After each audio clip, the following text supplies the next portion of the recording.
Stephen, we talked about the importance of confidence in leadership before, and you've alluded to a 5-step model that you use and you find really helpful in helping leaders really get how to develop that confidence. Tell us more about that.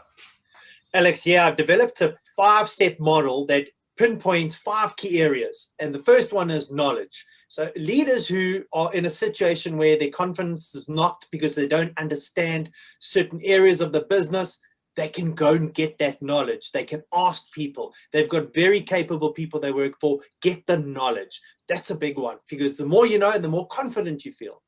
The second one is experience. So people who want to become more confident in different situations, meetings, I get them to go and get more experience. Go and put yourself in situations, whether it's presenting, whether it's running and chairing meetings, get the experience, because you can grow your confidence the more experience you have.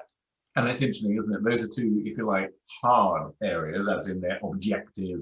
You can logically plan how to go and do those two things. But I also know the inner voice plays a really big role in leadership, right? How do you handle some of those softer, less tangible things? And yeah, you've got another 3 steps, Stephen. Yeah, those 3 will speak to that, Alex. So the next one is self-love. And by self-love, I mean your self-esteem. How do you value yourself? So that's an inner journey, and that's lots of work about understanding who you are, respecting yourself, and validating who you are as an individual. So that just growing your self-esteem.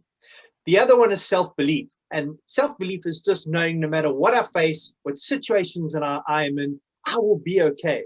It's reflecting on past challenges, how you've overcome them, and just knowing that no matter what I face, you will be okay. That's the self-belief. The last one is the validation. And I split that into 2 areas. The first area is the internal validation, what you say to yourself. Make sure it's positive self-talk, because putting yourself down actually diminishes your self-esteem. And the second one is external validation, which is around getting validation from others. When people validate our efforts, we feel more confident. So set context for your manager, your boss, whoever your colleagues are. Ask them for that validation when you need it. By the way, out of that whole model, only the external validation is the one that you don't have control over. You have control over the rest. So you have control over your confidence.